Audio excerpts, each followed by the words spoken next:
Right. Hello, class 12. Okay. We were doing prepositions this week, and we had done the definition of of prepositions, the following types of prepositions. Okay, and we had also gone through some examples. Prepositions of time, position, location, ये सब हम लोगों ने discuss किया है. ठीक है. Today we will be solving one exercise preposition का. Okay. And I'll give you one exercise for your homework. You are supposed to do that, solve that in your notebooks, वो revision के तौर पे. Okay. All right. Okay. Fill in the blanks with the correct prepositions. First sentence है, he gave the presentation dash being ill. ठीक है. Options है, although, despite, during. Okay, here the most appropriate preposition will be despite. क्यों? Because after although we would need a subject plus verb. ठीक है.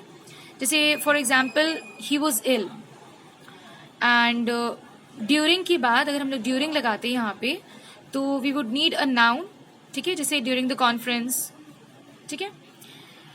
But after despite we can use the ing form.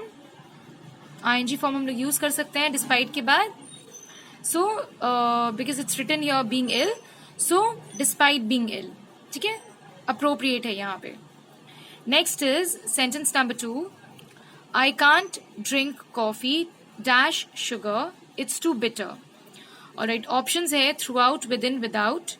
यहाँ पर जो appropriate correct preposition है जो blank में होगा वो होगा without. Okay, why? Because without means you do not have something. Simple. Okay? Alright. Number 3. I got all the questions right. Dash the last one. Options है among, beside, except. यहाँ पे जो correct preposition है जो blank में होगा that will be except. Why? Because you could also say except for the last one. ठीक है. Last one के लिए भी except बोल सकते थे. If option B were besides, that would also be correct, besides the last one. However, beside refers only to physical location. When one thing is next to another thing. Among cannot be used. Among यहाँ पे use नहीं कर सकते हैं हम लोग. ठीक है. Because it refers to 3 or more things, not a single thing. तो single thing है तो except use करेंगे हम लोग. ठीक है. Alright. The next sentence. I want to snack on something salty dash potato chips. Option है एज, बाय, लाइक. यहाँ पे जो करेक्ट preposition होगा वो होगा like. Why? Because to give an example you could use like और such as. ठीक है. लाइक या सच एज यूज कर सकते हैं हम लोग एग्जाम्पल देने के वक्त, but you can't use only as. सिर्फ एज यूज नहीं कर सकते हैं हम लोग. So we put a like over there. Alright. Number 5 है my house is near the university. Option है alright. My house is dash the university, across, close, near. Your answer will be near. ठीक है. क्यों? Because near is the only one of these prepositions that does not require another word after it. You could say the house is across from or close to the university. लेकिन यहाँ पर के लिए जो appropriate है preposition वो है near. Next है number 6.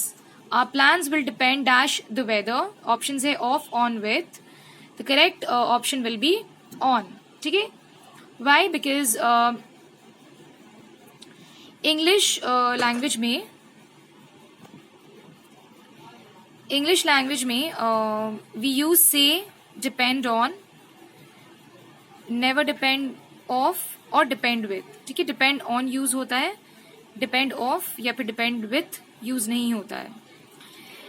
Next is she's been to dash 50 countries. Options है above, beyond, over. Okay. The correct option will be over. Why? Because when talking about a quantity that is more than another quantity, we can say over. Okay. Alright. Number 8. The fabric costs rupees 50 dash meter. Options है by, for, per. The correct option will be per. ठीक है.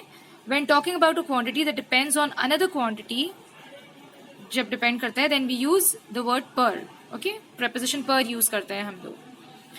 Number 9, the figurine fell dash the shelf and smashed on the floor. The correct answer will be off. ठीक है, reason क्या है? When something falls off a surface, किसी चीज के ऊपर से जब कुछ गिरता है, जैसे सच एज टेबल, शेल्फ या फिर वॉल, तो हम लोग ऑफ का इस्तेमाल करते हैं. ठीक है.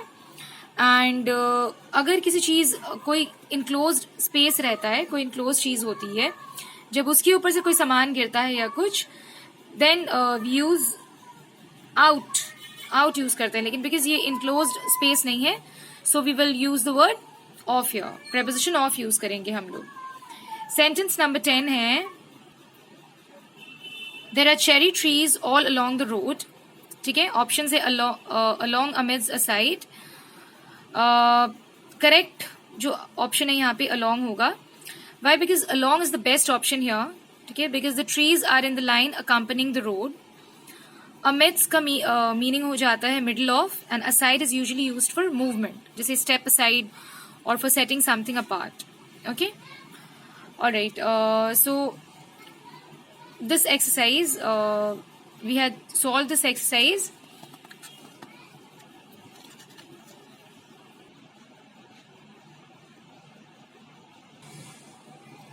Right, another exercise here.